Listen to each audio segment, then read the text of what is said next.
Hello बच्चों, मैं प्रदीप कुमार आपका हार्दिक स्वागत करता हूँ। तो आज के सेशन में हम बात करेंगे कि 12th क्लास के बाद में क्या करना चाहिए। तो बहुत सारे बच्चे होते हैं जो 12th क्लास करने के साथ साथ ही इस बात को निर्धारित कर लेते हैं कि 12th क्लास के बाद में उन बच्चों को करना क्या है। उदाहरण के लिए देखें, एक बायोलॉजी का बच्चा जो है वो नीट को डिसाइड कर लेता है। मैथमेटिक्स का बच्चा है वो जेई की तरफ जाने को डिसाइड कर लेता है। मीन 12वीं क्लास पास आउट होते होते बच्चा इस बात को डिसाइड कर ही लेता है कि उसको जाना कहाँ पे। पर ये जो डिसीजन मेकिंग जो बच्चे होते हैं, इनकी संख्या मुश्किल से क्लास के 10 या 15 होगी। और एक सेक्शन में अधिकतर जो बच्चे हैं जो इधर नहीं जाना चाहते हैं या किसी कारण से नहीं जा पाते हैं, फिर उन बच्चों के पास में क्या ऑप्शन रहता है कि उन्हें 12th के बाद में क्या करना चाहिए। तो हम इस बात पे विचार करेंगे। जो बहुत सारे बच्चे 12th क्लास पास आउट होने के बाद में वो सोचते हैं कि उन्हें ग्रेजुएशन कर लेना चाहिए। सही बात है, करना भी चाहिए। पर कहाँ से करना चाहिए, ये इस बात में विचार नहीं करते हैं। सबसे पहले विचार यही करेंगे कि ग्रेजुएशन करना है तो हम घर या गांव के नज़दीक जो कोई कॉलेज हो तो हम वहाँ से ग्रेजुएशन कर लेते हैं। फिर वो उसके पीछे कई तर्क भी ढूंढ के लेके आ जाते हैं कि घर के नज़दीक रहेगा, आना जाना आसान रहेगा, या हम कहें कि खर्चा भी कम लगेगा। एक बच्चा कई सारी चीज़ें देख ही लेता है। और मेरा ये मानना है कि एक बच्चा जो ग्रेजुएशन करना चाहता है, अगर उसने ग्रेजुएशन करने का सोचा ही है, तो मुझे लगता है कि उस बच्चे को इस बात पर विचार करना चाहिए। ग्रेजुएशन उसको बेहतर किसी कॉलेज, किसी यूनिवर्सिटी से करना चाहिए। गांव की या छोटे शहरों की जो कॉलेज हैं, उन सब का आप और हम जानते हैं। कॉलेज में इंफ्रास्ट्रक्चर नहीं हो पाता है, लैब है, लाइब्रेरी है, क्लासेज हैं, और यहाँ तक कि वेल क्वालिफाइड टीचर्स हैं, ये भी अवेलेबल नहीं होते। तो फिर ऐसी कॉलेज से ग्रेजुएशन करने का क्या मतलब, जहाँ हमें टीचर्स ही अवेलेबल ना हो, जहाँ पढ़ने का माहौल ही ना हो, जहाँ पढ़ाई जाने की या किसी प्रैक्टिकल वगैरह करवाने की सुविधा ही ना हो। तो उनसे करने का मुझे लगता है कि कोई फ़ायदा नहीं है। अगर हम वहाँ से करते भी हैं तो बस 2 या 3 साल में हम टाइम पास करेंगे। टाइम पास करके हम वापस से, जब हमारा ग्रेजुएशन पूरा होगा, तो ग्रेजुएशन पूरा होने के बाद में हमारे हाथ में एक मार्कशीट होगी, डिग्री होगी। और वो डिग्री मुझे लगता है किसी काम की होने वाली नहीं है। वो इस वजह से क्योंकि मैंने कहा कि ये कॉलेज हैं जिनमें आप जो नज़दीक हैं, जिन पे इंफ्रास्ट्रक्चर नहीं है, जिनमें पढ़ाई का माहौल नहीं है, जिनमें वेल क्वालिफाइड टीचर नहीं है, तो वहाँ से मिलेगा ही क्या। इसलिए मेरा मानना है कि बच्चा अगर ग्रेजुएशन करना चाहता है, उस बच्चे को किसी छोटी मोटी कॉलेज से ग्रेजुएशन करने की बजाय उसको बेहतर किसी कॉलेज या यूनिवर्सिटी से ग्रेजुएशन कर। आज के समय ग्रेजुएशन करने के लिए बहुत बेहतर एरिया में या हमारे आसपास में, हमारे नज़दीकी किसी बड़े शहर में अच्छी यूनिवर्सिटीज़ है। तो अच्छी यूनिवर्सिटीज़ है तो वहाँ जाना भी चाहिए। अब यूनिवर्सिटी का नाम सुन के कई बार हमें ये लगता है कि नहीं, बहुत बड़ा कैंपस है, यूनिवर्सिटी है, तो शायद उसके पीछे बहुत मोटा खर्चा होगा, वहाँ तक पहुँचना आसान नहीं होगा, वहाँ तक नहीं जाया जाएगा, हम पता नहीं वहाँ तक पहुँच पाएंगे कि नहीं पहुँच पाएंगे। बहुत सारी बातों पे विचार कर लें। आज मैं इसी बातें विचार करता हूँ कि एक बच्चा जो यूनिवर्सिटी का नाम तो जानता है, अच्छी कॉलेज, अच्छे इंस्टीट्यूट का नाम तो जानता है, और वो नाम इतना बड़ा चौड़ा, इतना लंबा चौड़ा देख करके, इतना बड़ा नाम देख करके वो थोड़ा घबरा जाता है कि क्या मैं वहां तक पहुंच पाऊंगा या नहीं पहुंच, क्या मैं वहां पे एडमिशन ले पाऊंगा या नहीं पाऊंगा, क्या वहां पे मैं ग्रेजुएशन कर सकूंगा या नहीं कर सकूंगा। तो आज मैं इस क्लास में इस बात पे विचार करेंगे कि आप भी एक अच्छी यूनिवर्सिटी से ग्रेजुएशन कर सकते हैं। आप भी जा सकते हैं, कोई बड़ी बात नहीं है। बशर्ते कि आप में अगर थोड़ा सा हिम्मत है, थोड़ा सा अगर आप नॉलेज रखते हैं, या आप इस बारे में अगर जानकारी हासिल करते हैं, तो आप आसानी से वहां तक पहुंच जाएंगे। आज के समय इंडिया की जो टॉप यूनिवर्सिटीज़ हैं, उन यूनिवर्सिटीज़ में एडमिशन लेना सिर्फ एक एग्ज़ाम का खेल है। एक एग्ज़ाम भर से हम किसी भी यूनिवर्सिटी में, जो बेहतर यूनिवर्सिटी जहाँ हम पढ़ना चाहते हैं, जहाँ हमारी इच्छा है पढ़ने की, उस यूनिवर्सिटी तक पहुँचना सिर्फ एक एग्ज़ाम है, एक एग्ज़ाम का खेल है। और वो एग्ज़ाम है CUET UG, जिसकी चर्चा हम आज की क्लास में करने वाले हैं। CUET UG नाम का जो टेस्ट है, इसे हम कॉमन यूनिवर्सिटी एंट्रेंस टेस्ट कहते हैं। ये वो टेस्ट है जो भारत की बहुत सारी यूनिवर्सिटीज़ है जिनके लिए केवल एक ही कॉमन टेस्ट होता है। आपको एक टेस्ट देना है और आप किसी भी यूनिवर्सिटी में काउंसलिंग के माध्यम से आप अपना एडमिशन करवा सकते हैं। बहुत सारी यूनिवर्सिटीज़ के लिए एक कॉमन जो टेस्ट है वही हमारे पास में CUET है, ये सेंट्रल यूनिवर्सिटी एंट्रेंस टेस्ट। इस टेस्ट की बात करते हैं कि ये टेस्ट क्या हम दे पाएंगे कि नहीं दे पाएंगे, क्या हमारे देने की हिम्मत है या नहीं है, इस टेस्ट में सिलेबस क्या होने वाला है। तो मैं इस टेस्ट की मोटी मोटी बातें करने वाला हूँ। इस टेस्ट में हमें क्या करना है, क्या चीज़ें देखनी है, देखते हैं। CUET UG जो एग्ज़ाम में कंडक्ट करवाया जाता है ग्रेजुएशन में एडमिशन लेने के लिए, ग्रेजुएशन में प्रोग्राम करने, अंडर ग्रेजुएशन जो प्रोग्राम है जैसे कि BA है, BSc है या BCom है, इनमें आप एडमिशन लेने के लिए इस एग्ज़ाम को देते हैं। तो अगर आपको BA करनी है, BSc करनी है, BCom करनी है, तो आपको ये टेस्ट देना चाहिए और इसे किसी अच्छी यूनिवर्सिटी में आपको एडमिशन लेना चाहिए। CUET UG एग्ज़ाम जो है ये कंडक्ट करवाया जाता है इन सभी यूनिवर्सिटीज़ में एडमिशन। अब CUET एग्ज़ाम के थ्रू आप सेंट्रल यूनिवर्सिटी में एडमिशन ले सकते हैं, स्टेट यूनिवर्सिटी में लिया जा सकता है, प्राइवेट है, डिम्ड है, गवर्नमेंट है। तो ये यूनिवर्सिटीज़ है, यहाँ तक आप इस एक टेस्ट के माध्यम से पहुँच, एक आपका टेस्ट CUET, उसके माध्यम से आप इन इस प्रकार की जितनी भी यूनिवर्सिटीज़ है ऑल ओवर इंडिया में, जितनी सेंट्रल यूनिवर्सिटी में एडमिशन ले सकते हैं। स्टेट यूनिवर्सिटी है में एडमिशन जा सकता है, प्राइवेट, डिम्ड, गवर्नमेंट, सारी यूनिवर्सिटीज़ यहाँ तक आप आसानी से इस टेस्ट से पहुँच।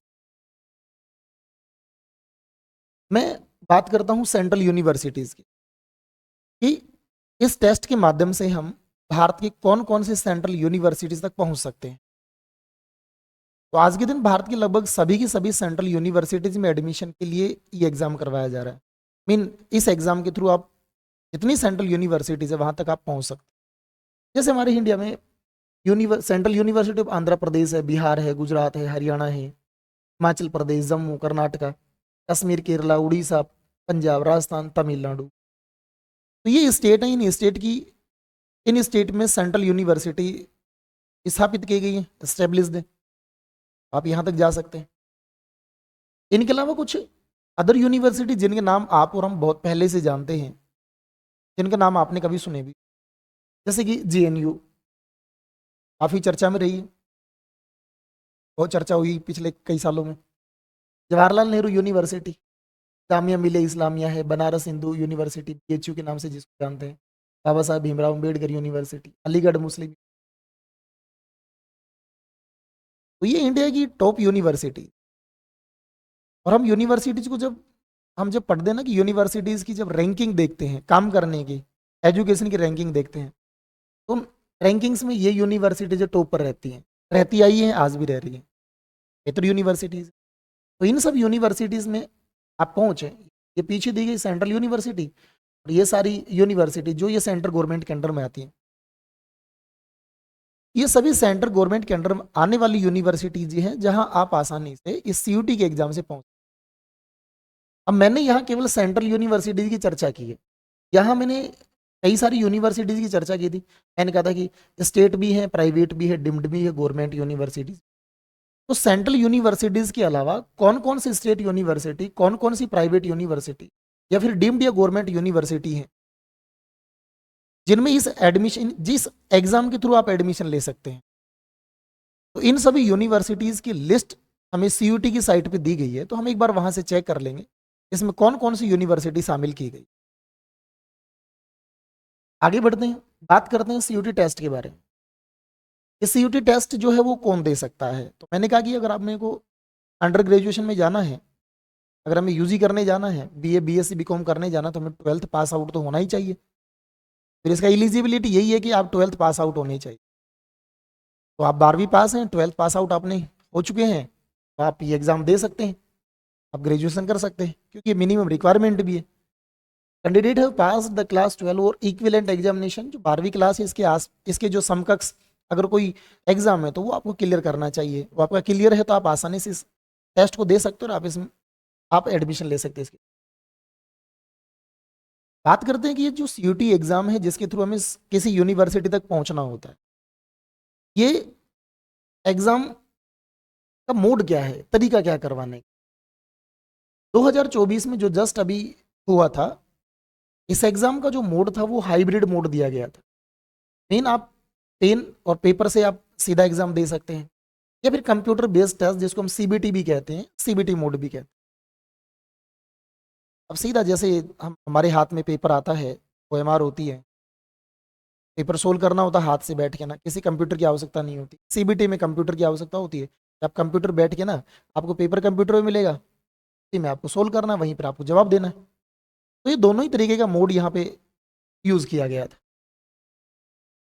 मीडियम की बात करते हैं कि जिस टेस्ट को आप देने वाले हैं, सीयूटी एग्ज़ाम जो हम देते हैं, तो इसमें लैंग्वेज क्या होगी? इसका जो मीडियम एग्जामिनेशन का, वो हमारे पास में इंग्लिश, हिंदी, असमीज़, बंगाली, गुजराती, कन्नड़, मलयालम, पंजाबी, तमिल, तेलुगु, उर्दू, इन सभी भाषाओं में टेस्ट दिया जा सकता है। मीन आप किसी भी भाषा के हैं, किसी भी क्षेत्र के हैं, जो भाषा आप जानते हैं उसी भाषा में आप अपना पेपर दे सकते हैं। तो ये इसका मीडियम रहेगा। पैटर्न की बात की जाए कि क्वेश्चन पेपर वो किस पैटर्न में आएगा, तो क्वेश्चन पेपर है उसमें ऑब्जेक्टिव टाइप के मल्टीपल चॉइस क्वेश्चन आते हैं। आपके पास 4 ऑप्शन होंगे, एक चूज करना है, एक जवाब देना है। सिंपल सा तरीका। जो अभी तक आप 12वीं क्लास जो एग्जाम दिए हैं, यहाँ तक आपने केवल लिखा है, डेस्क्रिप्टिव लिखा है, कुछ क्वेश्चन आते हैं आपके पास में ऑब्जेक्टिव, लेकिन यहाँ सारे के सारे क्वेश्चन ही आपको ऑब्जेक्टिव मिलने वाले हैं। बात करते हैं सब्जेक्ट की, कि इस टेस्ट में कौन कौन से सब्जेक्ट उनको कवर किया गया है। तो बात कीजिए सब्जेक्ट की, जिसमें अपने पास में लैंग्वेजेज हैं, जितनी भाषाएं हैं सब शामिल की गई हैं। स्पेसिफिक सब्जेक्ट है वो शामिल किए गए हैं, जिनको हम डोमेन सब्जेक्ट भी कहते हैं। स्पेसिफिक सब्जेक्ट वो जो आप ऑप्शनल सब्जेक्ट के रूप में चूज करते हैं, जो आपके पास में जैसे फिजिक्स है, केमिस्ट्री है, बायो है, एग्रीकल्चर है, या अदर कोई सब्जेक्ट है, तो इन सब सब्जेक्ट को शामिल किया गया है। और इसमें जनरल टेस्ट है। ये सारे के सारे, यानी कि ये है लैंग्वेज, स्पेसिफिक सब्जेक्ट और जनरल टेस्ट इसमें शामिल किए गए। अब यहाँ जब हम फॉर्म भरते हैं तो उस समय हमें फॉर्म में भरना होता है कि हम कौन कौन से सब्जेक्ट से टेस्ट देना चाहते हैं। तो टेस्ट के लिए जो सब्जेक्ट हमें चूज करना होता है, तो उसमें उसका जो रिक्वायरमेंट है वो ये कि मिनिमम आप 3 सब्जेक्ट चूज कर सकते हैं। मेरे पास लैंग्वेज के कई सारे हैं, स्पेसिफिक सब्जेक्ट कई सारे हैं, एक जनरल टेस्ट है। तो यहाँ इन सब में से अपने को फॉर्म भरते समय मिनिमम 3 सब्जेक्ट तो भरने ही भरने होंगे। आप अपने ही सब्जेक्ट के, आपने जिस विषय से आपने 12th की, आप उसी सब्जेक्ट में अपना टेस्ट दें तो बेहतर रहता है। तो कम से कम वो तो आपको 3 चूज करने ही करने हैं अपनी मर्जी के। तो 3 सब्जेक्ट तो कम से कम चूज कर रहे हैं, मैक्सिमम आप 6 सब्जेक्ट चूज कर सकते हैं। अब यहाँ सब्जेक्ट जो चूज किए ना, अब उसमें ये है कि लैंग्वेज है, स्पेसिफिक सब्जेक्ट है, जनरल टेस्ट है। तो क्या हमें लैंग्वेज का भी चूज करना है, स्पेसिफिक सब्जेक्ट भी चूज करना है, या जनरल टेस्ट? ये तो हमारे लिए कंपलसरी है, स्पेसिफिक सब्जेक्ट ये तो होना ही होना चाहिए। बात करें लैंग्वेज की, तो 2024 का जो एग्जाम करवाया उस एग्जाम में ये लिखा गया था, नोटिफिकेशन में डाला गया था कि ये सलाह दी जाती है कैंडिडेट को कि कम से कम एक लैंग्वेज तो जरूर चुने। आपके पास कई सारी लैंग्वेजेज हैं, हम आगे चर्चा करेंगे। हमारे पास कई सारी लैंग्वेजेज हैं, उनमें से एक लैंग्वेज हमें चूज करनी चाहिए। फॉर एग्जाम्पल, एक बच्चा है, अधिकतर उसके पास में अगर 12th की बात की जाए तो या तो उसके पास हिंदी होता है या इंग्लिश होता है, और इन दोनों लैंग्वेज में से कोई एक लैंग्वेज उसको चूज करना चाहिए। ये एडवाइस दी गई थी। इस एडवाइस को मान के चले तो हमें कम से कम एक लैंग्वेज तो चूज करनी ही चाहिए। और मेरा ये मानना है कि जिन किसी यूनिवर्सिटी में हम एडमिशन लेना चाह रहे हैं और जहाँ से हम यूजी करना चाह रहे हैं, तो सीधी सी बात है, आज के समय में सेंट्रल यूनिवर्सिटीज़ या बहुत सारी यूनिवर्सिटीज़ हैं जिनमें यूजी कोर्स है तो इंग्लिश मीडियम में चल रहा है। तो फिर कई बार तो यूनिवर्सिटी इस बात को भी डिफाइन कर देती हैं आप अगर इंग्लिश मीडियम से अगर हमारे यहाँ से अगर आप यूजी करना चाहते हैं तो फिर आपको इंग्लिश वाला जो सब्जेक्ट है, इंग्लिश जो लैंग्वेज है, आप उसका टेस्ट दे के आइए, आपको देना चाहिए। कई बार क्या होता है कि यूनिवर्सिटी की रिक्वायरमेंट होती है कि वो इंग्लिश में यूजी, इंग्लिश मीडियम में यूजी करवाएगा। हम फोरम में हिंदी चूज कर लेते हैं, आसानी की वजह से इंग्लिश चूज नहीं कर पाते। तो फिर काउंसलिंग के टाइम फिर जब देखते हैं तो ये होता है कि नहीं, आप इंग्लिश में टेस्ट नहीं दे के आए, आपने इंग्लिश तो ऑप्शन में लिया ही नहीं, फिर आपको बाहर किया जाता है। इसलिए जब हमें यूजी करनी है, और जब कोई साइंस स्ट्रीम का बच्चा जब उसको यूजी करनी है, तो मुझे लगता है कि उसको जब लैंग्वेज चूज करनी चाहिए तो शायद इंग्लिश चूज कर लेनी चाहिए। एक लैंग्वेज, कम से कम एक लैंग्वेज आपको चूज करनी चाहिए, और वो भी मेरे हिसाब से यूनिवर्सिटी की डिमांड के अकॉर्डिंग आपको इंग्लिश चूज कर लेनी चाहिए। फिर बात करें जनरल टेस्ट की, स्पेसिफिक सब्जेक्ट तो आपको चूज करना ही करना है, इसमें कोई दो राय नहीं है। जनरल टेस्ट है, ये जनरल टेस्ट जो है ये कई सारी यूनिवर्सिटीज ने कंपलसरी कर रखा है। कई सारी यूनिवर्सिटीज है वो कहते हैं कि आपको जनरल टेस्ट देना चाहिए, और कई सारी यूनिवर्सिटीज वो इस बात को कंपलसरी नहीं करती कि आपको जनरल टेस्ट है वो देना ही देना चाहिए। कुछ यूनिवर्सिटीज है तो उसकी हमें जानकारी हासिल कर लेनी चाहिए कि कौन कौन सी यूनिवर्सिटी जहाँ हम जाना चाहते हैं, क्या वो इस बात को रिक्वायर करती है कि हमें जनरल टेस्ट देना चाहिए कि नहीं देना चाहिए। तो ये फॉर्म भरते समय जब फॉर्म भरा जाएगा तो उस समय इन चीज़ों को हम डिस्कस कर लेंगे, बात कर लेंगे। तो लैंग्वेज और जनरल टेस्ट है ना, ये यूनिवर्सिटी स्पेसिफिक होता है, ये यूनिवर्सिटी स्पेसिफिक है, यानी यूनिवर्सिटी के अकॉर्डिंग हम चूज कर सकते हैं, इसको लिया जा सकता है। बात करें सिलेबस ऑफ टेस्ट की, लैंग्वेज है तो लैंग्वेज जो भी हम लेंगे, तो सपोज दैट कि हमने इंग्लिश लैंग्वेज ली है तो उसमें हमारे पास आने वाला क्या है, लैंग्वेज का जो सब्जेक्ट उसमें रीडिंग कॉम्प्रीहेंशन है, based on the different type of passage, actual literary and narratives, literary aptitude and vocabulary, इन सबसे संबंधित ये जो सिलेबस है, ये सिलेबस रहेगा आपके लैंग्वेज में। डोमेन सब्जेक्ट आप जो पढ़ के आए हैं 12th क्लास में, आपने जो ऑप्शनल सब्जेक्ट लिए थे, तो ये वही सब्जेक्ट रहने वाले हैं, जैसे कि एग्रीकल्चर साइंस है, बायोलॉजी है, केमिस्ट्री है, एनवायरमेंटल साइंस, मैथमेटिक्स, फिजिक्स। इसके अलावा आर्ट्स और कॉमर्स के जो सब्जेक्ट होते हैं जो 12th क्लास में, हम उनको यहाँ शामिल कर सकते हैं। मैंने यहाँ कुछ साइंस के सब्जेक्ट शामिल कर रखे हैं, मैं इन पे चर्चा कर रहा हूँ। फिर बात करते हैं जनरल टेस्ट की। अगर हमें जनरल टेस्ट देना पड़ा, या हम फॉर्म में चूज कर लेते हैं कि जनरल टेस्ट देना है, तो फिर उसका सिलेबस क्या होने वाला है? उसका सिलेबस हमारे पास में जनरल नॉलेज है, करंट अफेयर है, जनरल मेंटल एबिलिटी, या मैथमेटिक्स है, रीजनिंग है, तो ये सारी चीजें हैं जनरल टेस्ट में पूछी जाए, ये इसका सिलेबस रहता है। नेक्स्ट बात करते हैं पैटर्न ड्यूरेशन ऑफ टेस्ट, कि जो हमारा टेस्ट जो होने वाला, सीयूटी का जो टेस्ट होगा, उसका पैटर्न क्या होने वाला है। तो इस एग्जाम में जो लैंग्वेज और डोमेन सब्जेक्ट आपने चुने हैं, जो स्पेसिफिक सब्जेक्ट जो आपने चूज किया था एग्जाम देने के लिए, उस लैंग्वेज और डोमेन सब्जेक्ट की तो ये है कि आपको उस सब्जेक्ट में, पर्टिकुलर एक सब्जेक्ट में, पर सब्जेक्ट में, अगर आपने 3 सब्जेक्ट चुने हैं या 4 सब्जेक्ट चूज कर रखे हैं, तो प्रत्येक सब्जेक्ट में आपको 50 क्वेश्चन मिलेंगे, लेकिन 50 में से करने 40 हो। 50 ऑब्जेक्टिव क्वेश्चन आएंगे, करने 40 है, आपको करने के लिए 45 मिनट का समय दिया जाएगा, और वो पर सब्जेक्ट होगा। सपोज दैट कि आपने बायो है, बायोलॉजी है, केमिस्ट्री है, फिजिक्स है, आपने चूज किया है, तो इन तीनों सब्जेक्ट में आपको पर सब्जेक्ट के हिसाब से आपको 45 मिलेगा, 45 मिनट मिलेंगे, और प्रत्येक सब्जेक्ट में 50 क्वेश्चन होंगे, जिसमें से केवल 40 क्वेश्चन करने होंगे। और अगर आपके पास में, अगर आपने जनरल टेस्ट को चूज कर रखा है, जनरल टेस्ट का ये है कि इसमें आपको 60 क्वेश्चन मिलेंगे, 60 में से 50 करने हैं, और आपको समय मिलेगा 60 मिनट का, 1 घंटे का समय मिलना है। तो ये हमारे पास में इसका पैटर्न रहने वाला है, यानी कि एमसीक्यूज आएंगे, 50 में से 40 करने हैं, यहाँ 60 में से 50 करने हैं, ऊपर 45 मिनट मिलेंगे, यहाँ 60 मिनट मिलेंगे, पर सब्जेक्ट के अकॉर्डिंग। अब हम बात करते हैं कि मैं जो कह रहा हूँ कि हमें ग्रेजुएशन करनी है तो हमें एक अच्छी यूनिवर्सिटी से करनी चाहिए। मैं इस बात को प्रेफर क्यों कर रहा हूँ कि आप किसी नज़दीकी कॉलेज से, या मैं कहूँ कि ऐसी किसी कॉलेज से जहाँ ना पढ़ाई का माहौल है, ना इंफ्रास्ट्रक्चर है, ना वहाँ पे वेल क्वालिफाइड टीचर्स हैं, ऐसा नहीं करना चाहिए। मैं यूनिवर्सिटी को प्रेफर क्यों कर रहा हूँ कि किसी यूनिवर्सिटी कैंपस में जाके ना आपको करना चाहिए।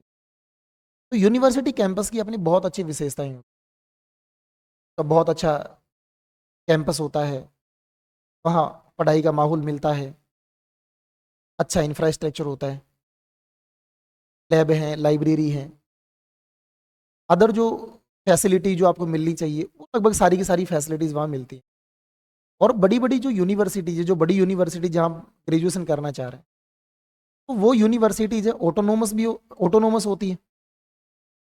तो ऑटोनोमस है, सेल्फ डिसीजन मेकिंग है, अच्छी फंडिंग आती है, अच्छी जगह खर्च करती हैं, बच्चों की एजुकेशन में बढ़िया पैसा खर्च कर, जहाँ हमें सुविधाएं मिल रही हैं पढ़ने की, तो हमें वहाँ से करना चाहिए। मैं बात करूँ कि हमें एक यूनिवर्सिटी क्यों चूज करना चाहिए, वो चाहे हमारे पास में सेंट्रल यूनिवर्सिटी हो, चाहे वो स्टेट हो, चाहे डिम्ड हो, या कोई प्राइवेट या फिर अदर गवर्नमेंट यूनिवर्सिटी हो, क्यों चूज करना चाहिए। यहाँ मैं बात करूँ तो मैं सबसे पहले जो प्रेफर करूंगा तो वो सेंट्रल यूनिवर्सिटी को प्रेफर करूँ। ये सेंट्रल यूनिवर्सिटी हमें चूज करनी चाहिए। फिर भी हम यूनिवर्सिटी चूज करें तो क्यों करें, why should I join an university, university को हमें ज्वाइन क्यों करना चाहिए। ये पीछे कई सारे रीजन है, जैसे कि एकेडमिक एक्सीलेंस। एक जो यूनिवर्सिटी है उसका स्ट्रॉन्ग रेपुटेशन होता है हाई क्वालिटी के लिए, हाई क्वालिटी एजुकेशन प्रोवाइड करवाता है और इसके लिए उसका अच्छा रेपुटेशन है। दूसरा, उसके पास में एक्सपीरियंस फैकल्टी होती है, एक्सपीरियंस फैकल्टी होगी, अच्छे अनुभवी टीचर होंगे, शिक्षक होंगे जो हमें बेहतर नॉलेज देते हैं या सब्जेक्ट पढ़ाते हैं।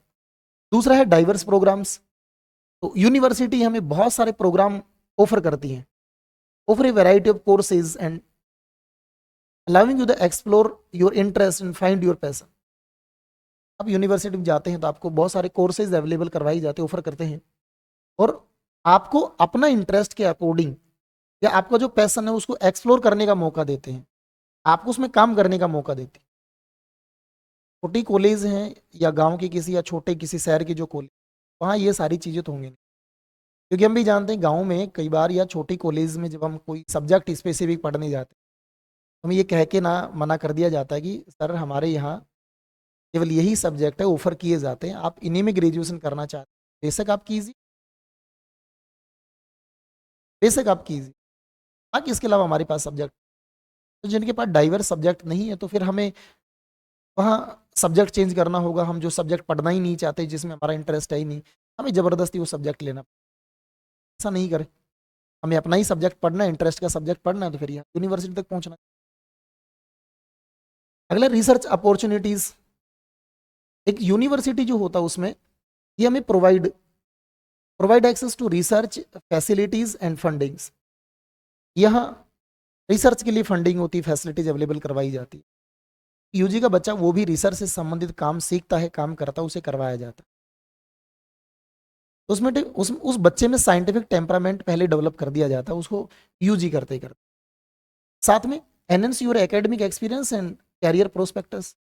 और ये यूनिवर्सिटीज़ हैं, और जब आप रिसर्च अपॉर्चुनिटीज आपको मिलती हैं, जब आप रिसर्च वर्क करते हैं, तो यही रिसर्च वर्क आपके एकेडमिक एक्सपीरियंस है और दूसरा आपका कैरियर प्रोस्पेक्ट है, इसको एनहेंस करता है, इसको बढ़ाता है।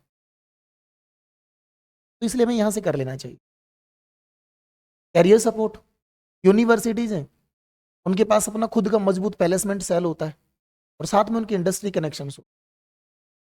तो यहाँ से अगर हम यूजी करते हैं, ग्रेजुएट होके जाते हैं, तो अगर हमें नौकरी चाहिए, अगर हमें प्लेसमेंट चाहिए, प्लेसमेंट करवाने में ये हमारी मदद करती है, क्योंकि इनके खुद के अच्छे प्लेसमेंट सेल हैं और इंडस्ट्रीज के साथ कनेक्शन है। और ये secure internship and job opportunities, हमारी इंटर्नशिप है, जॉब अपॉर्चुनिटीज है, उनको भी सिक्योर करती है यूनिवर्सिटी। अगला है फैसिलिटीज एंड रिसोर्सेज। तो लाइब्रेरी है, लैब है, मॉडर्न इंफ्रास्ट्रक्चर है, ये इनका सबसे पहला जो खूबी है, जो मुझे अट्रैक्ट करता है या किसी बच्चे को अट्रैक्ट करना चाहिए, वो ये सारी चीज़ें फैसिलिटीज़ हैं वो मिलनी चाहिए हमें। अगला एक्स्ट्रा करिकुलर एक्टिविटीज़, आपका जैसे क्लब है, स्पोर्ट्स है, इवेंट्स है, आप इन्हें पार्टिसिपेट कर सकते हैं और आप सॉफ्ट स्किल्स हैं, इनके माध्यम से आप सॉफ्ट स्किल्स आप डेवलप कर सकते हैं। गवर्नमेंट रिकॉग्निशन, बात करें डिग्री फ्रॉम सेंट्रल यूनिवर्सिटी, मैंने कई सारी यूनिवर्सिटीज़ की चर्चा की, लेकिन उनमें से मैं केवल सेंट्रल यूनिवर्सिटी की बात करूँ। अगर हम सेंट्रल यूनिवर्सिटी को पहले नंबर पे रखते हैं, प्रेफर देते हैं, अगर वहाँ से ग्रेजुएशन करते हैं, यूटी के थ्रू अगर सेंट्रल यूनिवर्सिटी को हम सबसे पहले चूज करते हैं, वहाँ से अगर हम ग्रेजुएशन करते हैं, तो सेंट्रल यूनिवर्सिटी ग्रेजुएशन करने का ये फायदा है कि इसकी जो डिग्री होती है, डिग्री फ्रॉम सेंट्रल यूनिवर्सिटी आज often well regarded which can enhance your employability. जो डिग्री है, या आपके जॉब तलाशने की, जॉब मिलने की जो संभावना है वो उसको बढ़ा देती है। क्योंकि मेरा मानना है कि सेंट्रल यूनिवर्सिटी की डिग्री की जो वैल्यू है वो हम कॉमन किसी कॉलेज से ग्रेजुएशन करने के बाद जो हमारे हाथ में जो डिग्री आएगी उससे तो कहीं ज़्यादा है। और जब उसकी वैल्यू ज़्यादा है तो शायद हमें इस बात को सोचना चाहिए कि हमें किसी छोटी मोटी कॉलेज से ग्रेजुएशन करने की बजाय हमें यूनिवर्सिटी से ग्रेजुएशन कर। कई बच्चों को लगता है कि नहीं, अब यहाँ एक विचार हो रहा होगा कि हम ये यूनिवर्सिटी तक जाएंगे तो हमें एक बड़े शहर में जाना पड़ेगा, बड़े शहर में जाएंगे तो हम वहाँ कैसे सरवाइव करेंगे, कैसे रहेंगे। मैं बता दूंगा, अगर आप अच्छे बच्चे हैं, इंटेलिजेंट है, आपका एडमिशन होता है, आप 12th क्लास अच्छे मार्क्स से पास हो गया, तो हॉस्टल मिलता है। दूसरी बात, आप शहर में रह के अगर पढ़ते भी हैं, अगर आप थोड़ा बहुत मेहनत करके शहर में रह करके या उस यूनिवर्सिटी में पढ़ने के लिए अगर थोड़ा बहुत अगर आप तकलीफ उठाते भी हैं तो वो आपके लिए फायदेमंद होने वाला। अब हम गांव की किसी, यानी गांव में रह के ना, घर रह के कॉलेज जाके ना, गए कभी नहीं गए, गए कभी नहीं गए, इस माहौल से पढ़ेंगे तो ना तो हमारी पढ़ाई होनी है, ना हमें कुछ नॉलेज मिलना है। बस ग्रेजुएशन के जो 3 या 4 साल है उसमें हम टाइम पास करेंगे। टाइम पास नहीं, टाइम वेस्ट करेंगे, मैं तो ये कहूँ, फिर उसका हमें कुछ हासिल होने वाला है नहीं। इसलिए हम शहर में जाएंगे तो हमें बहुत बेहतर मिलेगा। अब हम ये सोचिए कि पैसे कहाँ से आएंगे, तो मैं इस बात पे मैं चर्चा कर रहा था। हम पढ़ाई के लिए जो पैसे हैं ना उनके बारे में हम सोचते हैं, तो लगता है कि हमारे पेरेंट्स नहीं सोचते। अगर हम पेरेंट्स से इस बात पे चर्चा करते हैं कि 12th के बाद में मुझे किसी अच्छी यूनिवर्सिटी से ग्रेजुएशन करनी है, मुझे जाना है, तो पेरेंट्स श्योर आपको अलाउ करेंगे वहाँ जाने के लिए, वो प्रमोट करेंगे। प्रमोट ही नहीं करेंगे, वो आपको वो सारी चीज़ें अवेलेबल करवाएंगे जो आपको रिक्वायरमेंट, जिनकी रिक्वायरमेंट आपको होने वाली। सोचते हैं कि माँ बाप पैसा कहाँ से ले, बता दूँ भाई, हम अंदर से कमज़ोर हो सकते हैं, मन से कमज़ोर हो सकते हैं। हमारे माँ बाप हमारी पढ़ाई के लिए पैसा खर्च करने नहीं है, वो बहुत पैसा आप पे खर्च कर सकते हैं। हाँ, लेकिन आप उनको देख के ना, जब आप कहीं जाएं, जब आप कोई स्टडी करें, कुछ भी कर रहे हैं, तो आपको ये सोच के करना चाहिए कि ये जो पैसा जो पेरेंट्स से आ रहा है ये बड़ी मुश्किल, या वो जैसे भी जैसे तैसे मैनेज करके दिया है, तो हमें उस पैसे को सही जगह उपयोग करना है, तो हमें पढ़ाई करनी है। मुझे लगता है कि पैसे के बारे में सोचना, समय के बारे में सोचना, शहर के बारे में सोचना, इनको तो हम पीछे छोड़ दे तो बेहतर रहे। क्योंकि हमारा जो पहला टारगेट है वो एजुकेशन होना चाहिए, पढ़ाई होनी चाहिए, और बेहतर एजुकेशन के लिए हमें यहाँ तक जाना पड़े तो जाना चाहिए, खर्चा नहीं देख।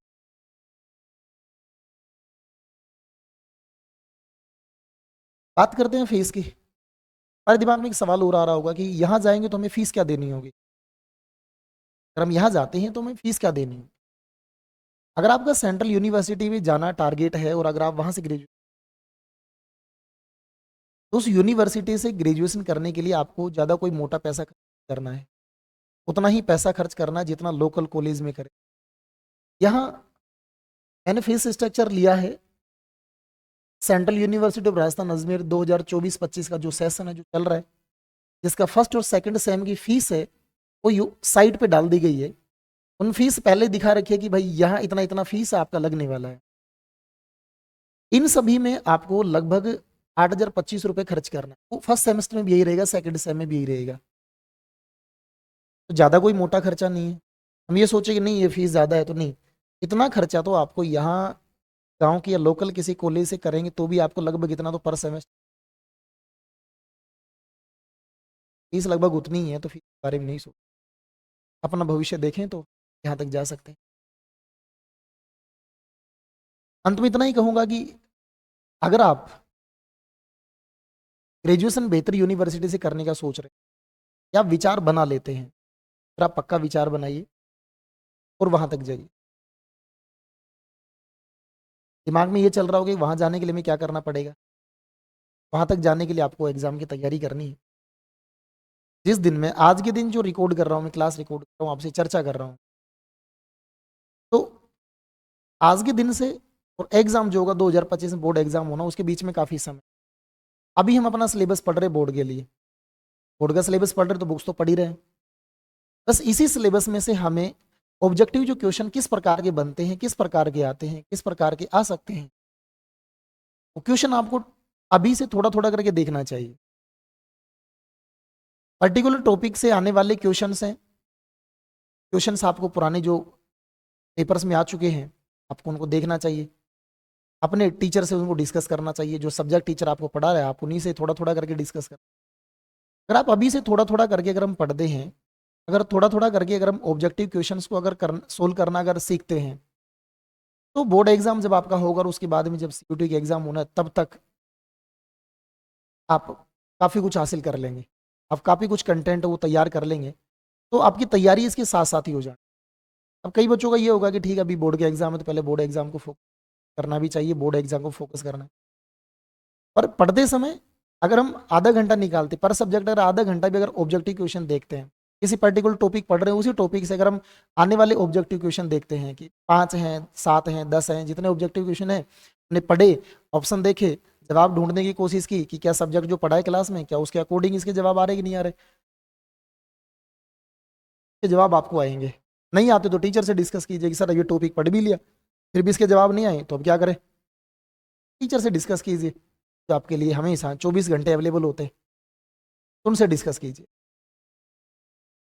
और इसी सीरीज में सीयूटी की तैयारी के लिए इसी प्लेटफॉर्म से जो पर्टिकुलर एक बायो के सब्जेक्ट के लिए, बायो स्टूडेंट के लिए, एग्रीकल्चर के स्टूडेंट के लिए जो सब्जेक्ट उसके सीयूटी के एग्जाम में आने वाले, उन्हीं सब्जेक्ट के एमसीक्यूज पहले लेसन से लेके अंतिम तक, आपके अगर 10 लेसन है, 11 लेसन है, 12 लेसन है, जितने लेसन है सभी लेसन्स के ऑब्जेक्टिव क्वेश्चन इसी प्लेटफॉर्म से हम लेसन वाइज टॉपिक वाइज हम डिस्कस करने वाले। तो इसलिए मैं कह सकता हूं कि अगर आपको तैयारी करनी है तो आपके पास समय निकलता है, तो आप हर रोज आधा घंटे या 20 मिनट का समय निकाल के आप हमसे जुड़िए। हम ऑब्जेक्टिव क्वेश्चन देने वाले हैं, यहाँ सोल्व करवाने वाले हैं, टॉपिक वाइज करवाने वाले, लेसन वाइज करवाने, थोड़ा थोड़ा हम भी आपकी मदद कर रहे हैं। तो वो जो होगा तो उसमें आप जुड़े रहेंगे, हम देखेंगे, तो आप तब तक जब आपका बोर्ड एग्जाम खत्म तब तक आप काफ़ी कुछ कंटेंट इकट्ठा कर लेंगे। और वही कंटेंट जब आपके पास में एग्जाम के बाद, जब आपका बोर्ड एग्जाम खत्म होगा और सीयूटी के एग्जाम होगा तो उसके बीच में लगभग 20 से 25 दिन या महीने भर का समय मिलेगा, ज़्यादा कम भी हो सकता है। उस समय में आप आराम से घर बैठ के रिवीजन कीजिए, जो आपने हमसे पढ़ा है, जो आपने अपने टीचर से पढ़ा है, जो आपने थोड़ा थोड़ा करके रोज पढ़ा है, आप उसका महीने भर में रिवीजन कीजिए। और वो जो रिवीजन है, ये जो थोड़ा थोड़ा करके पढ़ना है, यही आपका सीयूटी का जो एग्जाम क्लियर करवा दे। एक बार सीयूटी का एग्जाम क्लियर होता आप मेरिट लिस्ट में, आपके नए पंख लग जाने हैं यूनिवर्सिटी, और वहां पहुंचे तो मानना है कि आप बहुत बेहतर इंसान, या मैं कहूँ कि बहुत अच्छी एजुकेशन लेके आप वहां से निकलेंगे, जो आपका बेहतर भविष्य बनाने में मदद करेगी। तो इसी के साथ मैं आपके उज्जवल भविष्य की कामना करता हूँ और हमसे जुड़े रहने का आपसे निवेदन करता हूँ।